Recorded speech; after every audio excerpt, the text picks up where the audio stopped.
Welcome back. So this video is going to be a high-level overview of how CSS works and what it does.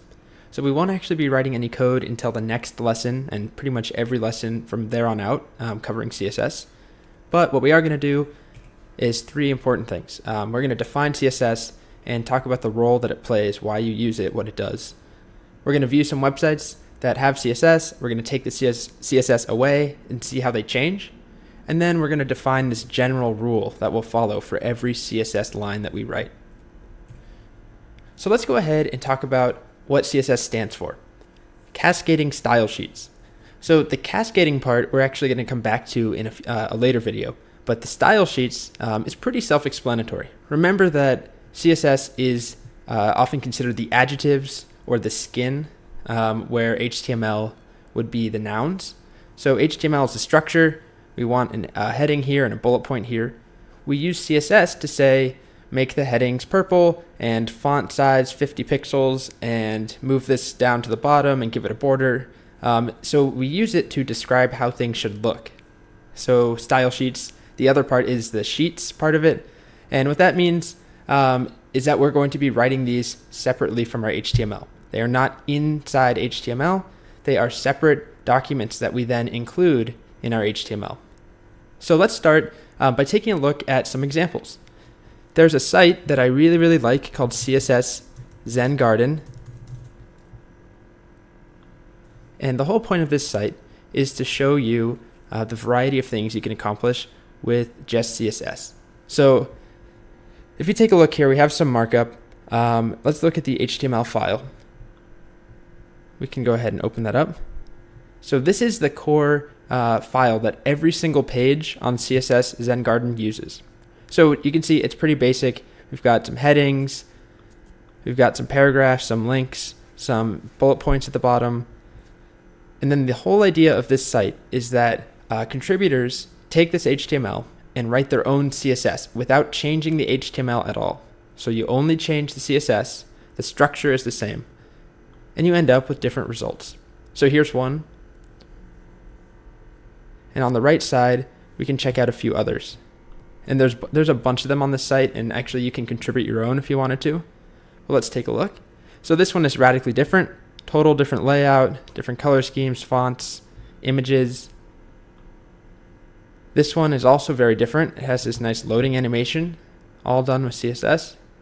You can scroll down, and we have this effect where our content scrolls, but the background image is static.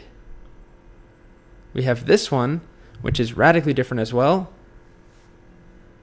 And we could spend all day on here. Let me just find one more, which is my favorite, which is a robot named Jimmy. We get this little robot that pops up and is spinning a starburst in the back. Also another scrolling effect. So I'm showing this to you so that you can see how powerful CSS is. It basically is the skin, as we talked, or the adjectives for your structure. It can change, a site from looking like this, and it can change it to look like this. So hopefully that's enough to get you excited about learning CSS. Our HTML sites so far have been pretty bland. We haven't had any style besides the default black and white styles. So next up, I want to talk about a general rule that every line of CSS that we write will follow. So this pattern here, it looks like this.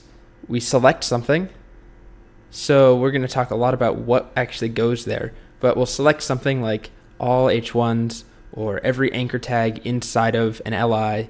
So we do something where we're selecting HTML elements, we're referencing existing HTML, and then inside the curly braces, we apply some styles.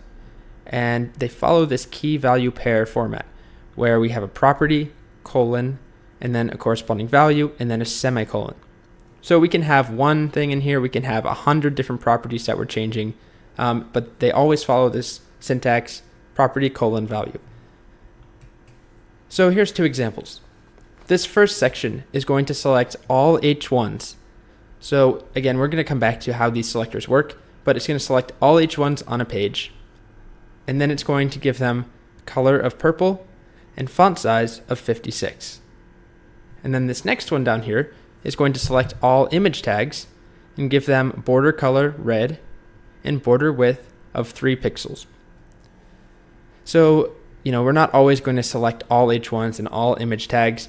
We're going to have multiple videos on actually the nuances of selecting things. Sometimes we want to select tons of things. Sometimes we're doing one small element at a time. So there's a lot of options there, but it always follows this format. We select something, curly braces, and then inside the curly braces, we have key value pairs that are actually just properties that we're changing.